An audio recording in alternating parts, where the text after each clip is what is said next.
warahmatullahi wabarakatuh. Waalaikumsalam warahmatullahi wabarakatuh. Perkenalkan, nama saya Deli Raraswati 663. Izin mempresentasikan psikolinguistik sebagai pengantar karya Profesor Dr. Samsunuyati Mar'at.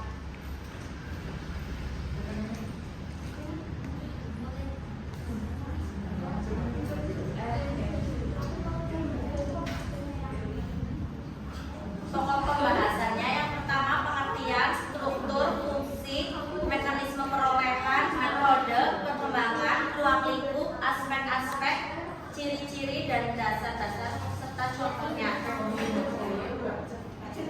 Yang pertama, psikolinguistik adalah suatu studi mengenai penggunaan bahasa oleh manusia menurut level 1975. Level membagi psikolinguistik sedalam 3 bidang utama sebagai berikut. Yang pertama, psikolinguistik umum. Psikolinguistik umum adalah studi mengenai bagaimana pengamatan atau persepsi orang dewasa tentang bahasa dan bagaimana ia memproduksi bahasa. Yang kedua, psikolinguistik perkembangan. Psikolinguistik perkembangan yaitu suatu studi psikologi mengenai perolehan bahasa pada anak-anak dan orang dewasa, baik perolehan bahasa pertama atau bahasa ibu maupun bahasa kedua. Yang ketiga, psikolinguistik terapan. Psikolinguistik terapan adalah aplikasi dari teori-teori psikolinguistik dalam kehidupan sehari-hari pada orang dewasa ataupun pada anak-anak. Menurut Greg Campbell 1976, psikolinguistik adalah studi mengenai manusia sebagai pemakai bahasa, yaitu studi mengenai sistem-sistem yang ada pada manusia yang dapat menangkap ide-ide orang lain dan bagaimana ia dapat mengekspresikan ide-idenya sendiri melalui bahasa, baik secara tertulis maupun lisan. Selanjutnya, struktur bahasa. Struktur bahasa adalah suatu sistem di mana unsur-unsur bahasa diatur dan dihubungkan satu dengan yang lainnya menurut Bloom Lake 1968. Unsur bahasa terdiri dari isi bahasa dan bentuk bahasa. Struktur bahasa menyangkut beberapa bidang, yaitu bidang semantik, bidang sintaksis, bidang morfologi, dan bidang fonologi. Yang pertama, bidang semantik adalah studi mengenai arti suatu perkataan atau kalimat. Yang kedua, sintaksis adalah bagian dari tata bahasa yang mempelajari dasar kata dan proses pembentukan kalimat dalam suatu bahasa. Yang ketiga, bidang morfologi ialah ilmu yang membicarakan morfem serta bagaimana morfem itu dibentuk menjadi kata. Yang keempat, bidang fonologi merupakan salah satu bagian dari tata bahasa, yaitu bagian yang mempelajari bunyi-bunyi bahasa pada umumnya.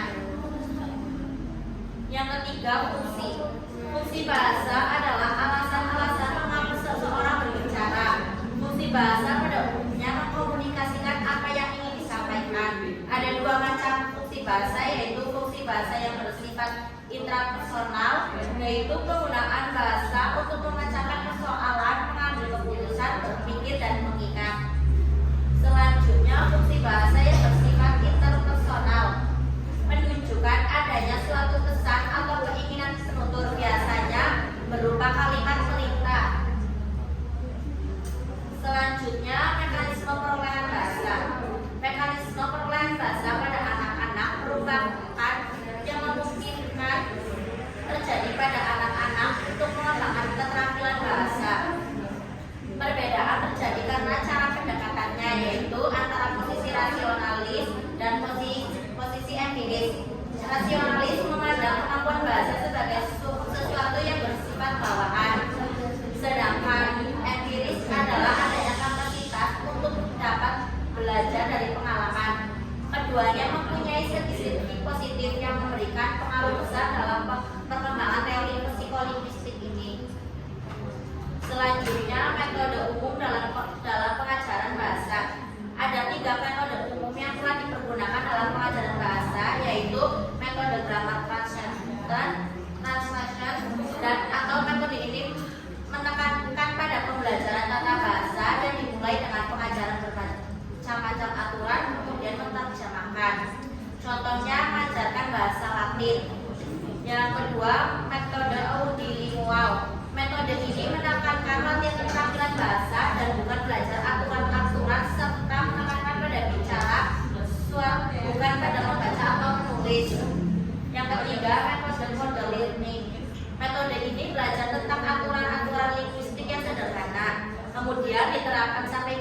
mereka belajar otomatis melalui buku-buku dengan membaca dan latihan menulis.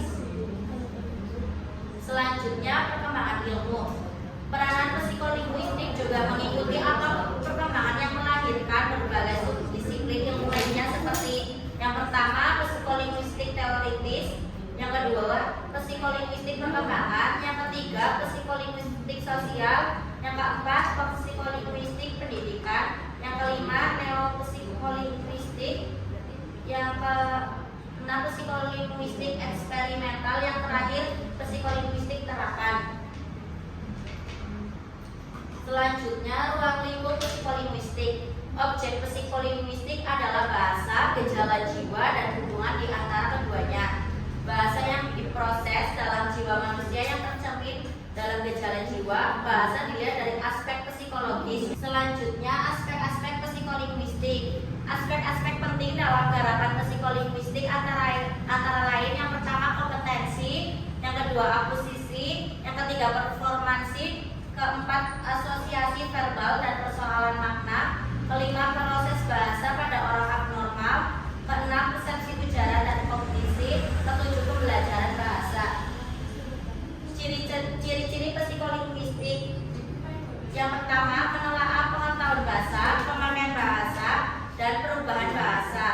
Kedua, sebagai suatu pendekatan. Yang ketiga, berkaitan dengan proses psikologis dalam membangun atau memahami kalimat. Yang keempat, merupakan kebutuhan untuk berekspresi dan berkomunikasi. Selanjutnya, dasar-dasar ilmu psikolinguistik. Yang pertama, psikolinguistik adalah suatu teori linguistik yang berhubungan erat. Yang kedua, psikolinguistik adalah suatu teori pembelajaran yang dianggap sebagai sistem tabiat. Yang ketiga, psikolinguistik adalah satu teori informasi untuk menyampaikan suatu benda.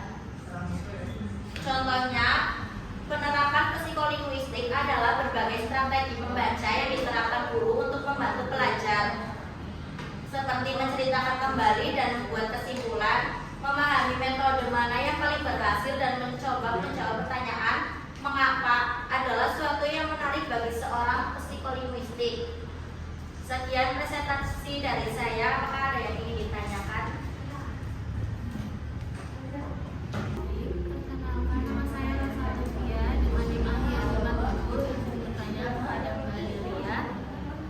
Bagaimana perbedaan kognitif antara pelajar anak-anak dan dewasa saat atau dalam menerima pembelajaran bahasa menggunakan metode grammar translation yang tadi dijelaskan di slide. Terima kasih. Sebelumnya perkenalkan nama saya Siswi Ansyarul kami dengan NIM 58 izin bertanya kepada Mbak Delia bagaimana pemakaian bahasa yang terjadi pada bahasa pertama dan kedua dan apa perbedaannya? Perkenalkan, nama saya Fitria Pramudia Wayani dengan NIM 36 izin bertanya bagaimana metode audiolingual membantu siswa dalam mempelajari bahasa. Baik, saya akan menjawab pertanyaan dari teman saya. Yang pertama, Mbak Rosa Alivia. Pertanyaannya, bagaimana perbedaan kognitif antara pelajar anak-anak dan dewasa dalam menerima pengajaran bahasa menggunakan metode grammar translation? Yang pertama, perbedaan kognitif antara pelajar anak-anak dan dewasa dalam menerima pengajaran bahasa menggunakan metode GTM yang dapat dijelaskan sebagai berikut. Anak-anak cenderung kesulitan memahami penjelasan tata bahasa yang kompleks karena kemampuan struktur gramatikal mereka belum berkembang seluruhnya. Yang kedua, dewasa memiliki kemampuan kognitif yang lebih matang dalam memahami struktur tata bahasa dan penjelasan gramatikal secara eksplisit. Mereka dapat menggunakan pengetahuan bahasa ibu untuk membandingkan dan memahami tata bahasa asing dengan lebih baik, sehingga metode GTM lebih efektif untuk mereka dalam aspek penguasaan tata bahasa dan penerjemahan. Secara ringkas, anak-anak lebih unggul dan penguasaan pengucapan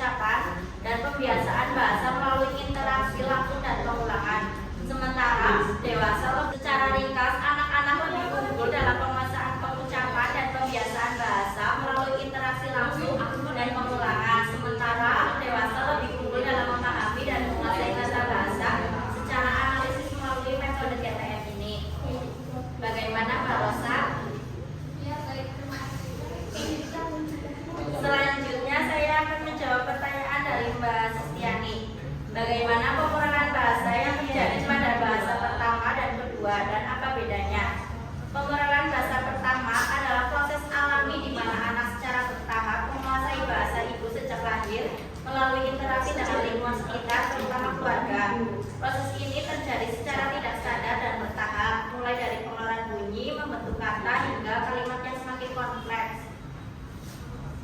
Sedangkan pemulaan bahasa kedua terjadi setelah seseorang Baik, saya akan menjawab pertanyaan dari Mbak Sisiani. Bagaimana pemulaan bahasa yang terjadi pada bahasa pertama dan kedua dan apa perbedaannya?